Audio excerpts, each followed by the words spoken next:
Everyone, good morning and welcome back to my new vlog. ये जो video आप देख रहे हैं ये आज सुबह का ही वीडियो है। और इस सुबह मैं उठी थी ये सोच के कि हस्बैंड को जाना है ऑफिस, तो जल्दी से उठ जाती हूँ और फटाफट से उनके टिफ़िन की तैयारी कर लेती हूँ। क्योंकि नाइट में वो बोल के सोए थे कि कल मुझे ऑफिस जाना है, क्योंकि उन्हें वीक में 3 डेज़ जो है ऑफिस जाना होता है, बाकी के दिन वो घर से काम करते हैं। तो सबसे पहले तो ये बास्केट में खाली करूँगी जिसमें रात के बर्तन जो है वो धुले हुए थे, साथ ही साथ मैंने चाय का बर्तन निकाल दिया है। और जो भी मतलब अभी मेरे यूज़ में आने वाले बर्तन हैं, किचन में काम करूँगी मैं, तो वो बर्तन भी मैं निकाल के अपने सामने ही रख लेती हूँ। और बाकी के जो बर्तन हैं उनको कर देती हूँ अरेंज उनकी जगह पे, ताकि मुझे मिल जाए किचन में थोड़ा सा स्पेस। अब एक तरफ तो मैंने चढ़ाई चाय और दूसरी तरफ मैं सब्ज़ी कट करने लगी थी। इतनी देर में मेरे हस्बैंड आके बोलते हैं कि मैं आज ऑफिस नहीं जा रहा हूँ, मैं घर से ही काम करूँगा। एक्चुअली ठंड बहुत ज़्यादा हो रही थी सुबह।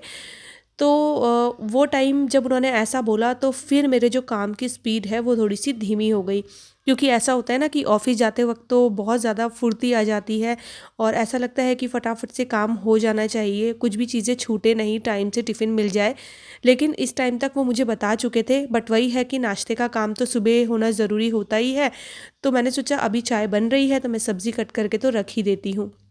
ये जो कद्दू है ना, ये मम्मी जी ने दिया था और ये गाँव का कद्दू है। इसको मैं कट कर रही थी ना, तो इसका जो छिलका था वो बहुत ज़्यादा हार्ड हो रहा था, लेकिन अंदर से ना वो काफ़ी ज़्यादा सॉफ्ट था। तो इधर जो है सब्ज़ी कट करके मैंने रख दी साइड में और चाय बन चुकी थी।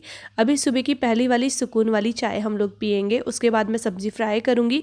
मैंने आयरन की कढ़ाई ले ली है और इसमें डाला है मस्टर्ड ऑयल। तड़का लगाऊंगी मेथी और हींग का। और मुझे लग रहा था ये कद्दू न जाने कैसा होगा, गलेगा भी या नहीं गलेगा, लेकिन यकीन मानिए ये कद्दू 5 मिनट में ऐसा गल गया था और इतना ज़्यादा टेस्टी बना था। मैंने खट्टा मीठा कद्दू बनाया था। तो देखिए मैंने कद्दू को इसमें ऐड कर दिया है और इस तरीके के जो पके हुए कद्दू होते हैं ना, वो काफ़ी अच्छे बनते हैं। अब मैं इसमें ड्राई मसाला जो है वो ऐड कर रही हूँ। तो नमक, मिर्च, हल्दी पाउडर, गरम मसाला पाउडर, ये सारी चीज़ें इसमें ऐड करके इसको अच्छे से मिक्स करके इसको ढक के पकने देंगे। और खटाई और जो भी मीठा मुझे ऐड करना है वो मैं इसमें लास्ट में ऐड करूँगी। तो देखिए मैंने इसको ढके 5 मिनट रखा और 5 मिनट बाद ये इतना मक्खन की तरह गल गया। देखिए कितने ईजिली जो है ये मैश हो रहा है।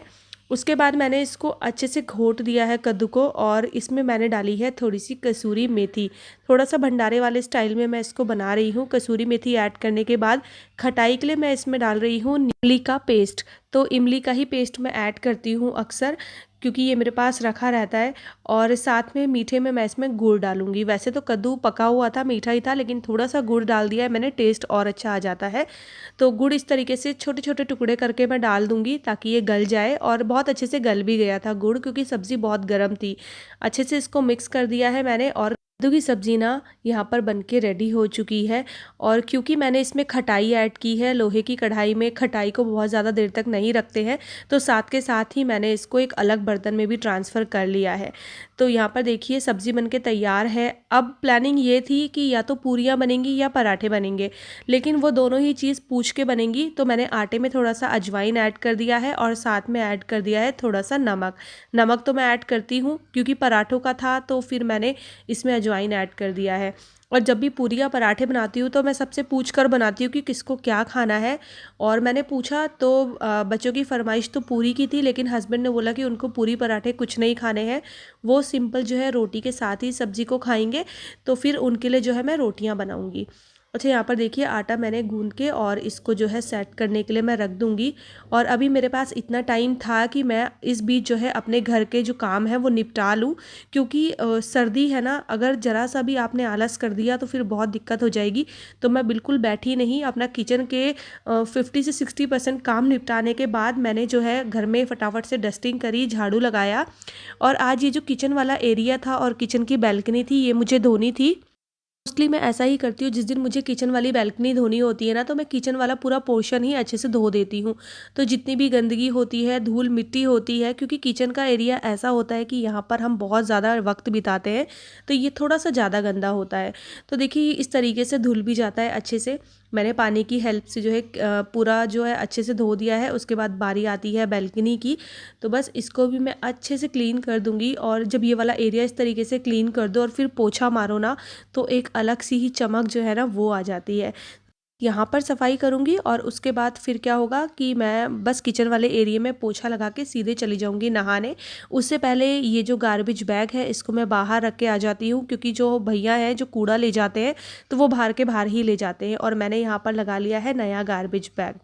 तो मैं इस वाले क्वेश्चन का आंसर बहुत बार दे चुकी हूँ, लेकिन लोग नए जुड़ते हैं तो शायद उन्हें पता नहीं है। तो जब मैं ससुराल थी तो मेरे पास ये वाले कमेंट खूब सारे आए कि दी आपका इतना अच्छा घर है तो आप अपने सास ससुर के साथ क्यों नहीं रहते हो, क्यों नोएडा में रहते हो। और एक क्वेश्चन ये आया था कि आप बोलते हो कि हमारे घर गाँव में भी है, दिल्ली में भी है, तो आप ये बता दीजिए कि आपके पास घर कितने हैं।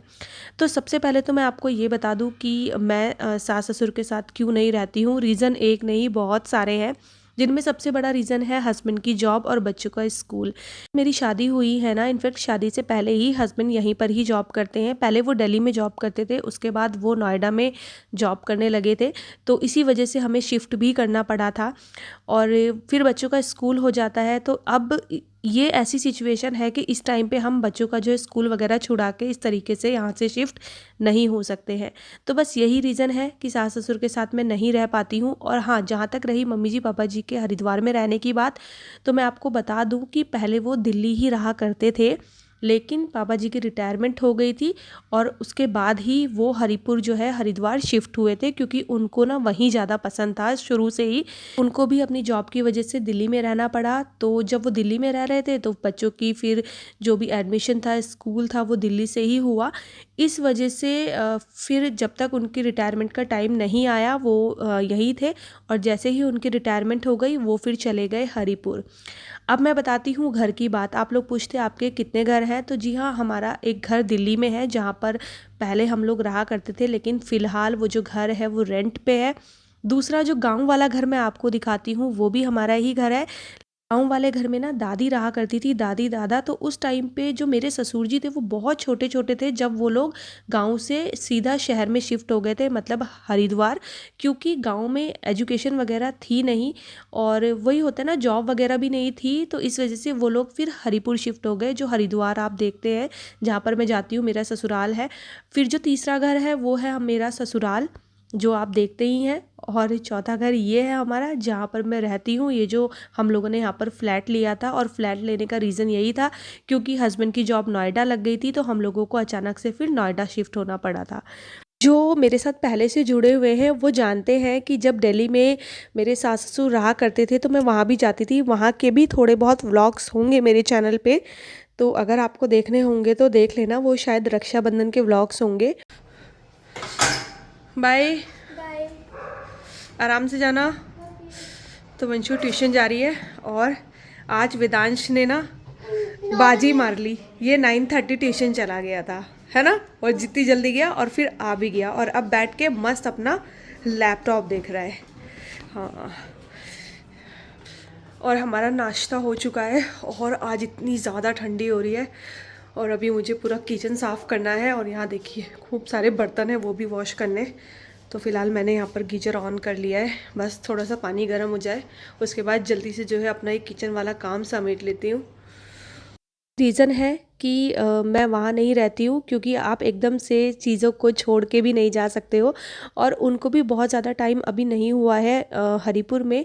उनको भी अभी शायद 3 से 4 साल ही हुए हैं, 3 से 4 साल हुए हैं रिटायरमेंट पापा जी की हुए हुए, तो इस वजह से।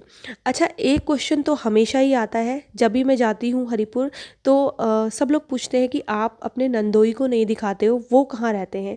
तो मेरे जो नंदोई हैं, मेरे ननद के हस्बैंड, वो बाहर जॉब करते हैं। उनकी जो जॉब है वो ऐसी जॉब है कि उनको छुट्टियां बहुत ही कम मिलती हैं, और जितनी छुट्टी मिलती है ना, वो छुट्टी में तो फिर घर आने का सवाल ही नहीं उठता है। हार्डली 1 से 2 दिन की छुट्टी मिलती है। इसी वजह से मैं उनको अभी तक नहीं दिखा पाई हूँ अपने वीडियो पे। लेकिन हाँ, जब कभी भी वो ऐसा मौका मिलेगा कि वो भी घर पे हों, हम लोग भी वहाँ पर जाएं, तो उस टाइम पे मैं आप लोगों को उनसे ज़रूर मिलवाऊंगी। क्योंकि हमेशा ऐसा ही होता है कि जब हम लोग वहाँ जाते हैं तो वो छुट्टी पे नहीं रहते हैं, और जब वो छुट्टी पे घर आते हैं तो उस टाइम पे हमारा जाना वहाँ पर पॉसिबल नहीं हो पाता है, क्योंकि हम लोगों को भी टाइम देखना होता है, कब बच्चों की छुट्टी पड़ रही है, कब हस्बैंड की छुट्टी है। ये सारी चीज़ें सोच के हम लोग जाते हैं, तो उस टाइम पे वो हमें वहाँ पर नहीं मिल पाते हैं। तो आई होप आज के इस वीडियो में आपको अब तक के सारे सवालों के जो है ना आंसर मिल गए होंगे। कोई और सवाल हो किसी से रिलेटेड तो आप लोग पूछ लेना मुझसे, नेक्स्ट वीडियो में मैं आपको जो है उसका रिप्लाई कर दूँगी। और आप लोग ये भी सोचते थे कि मेरे हस्बैंड जो है अकेले हैं, तो मैं बता दूँ मेरे हस्बैंड अकेले नहीं हैं, वो 3 भाई-बहन हैं, जिसमें सबसे बड़े मेरे हस्बैंड हैं, उसके बाद उनकी बहन है और सबसे छोटा जो है उनका भाई है। आप लोग सबसे मिल ही चुके हैं, मैंने आपको दिखाया ही होगा अपने वीडियोज़ में। आज का वीडियो जो है मेरा इतना ही था। आई होप आपको वीडियो पसंद आया होगा। तो वीडियो पसंद आएगा तो चैनल को सब्सक्राइब कीजिएगा, वीडियोस को लाइक और शेयर करना ना भूलिएगा। मैं आपसे मिलती हूँ अपने अगले वीडियो में, तब तक ले bye bye and take care.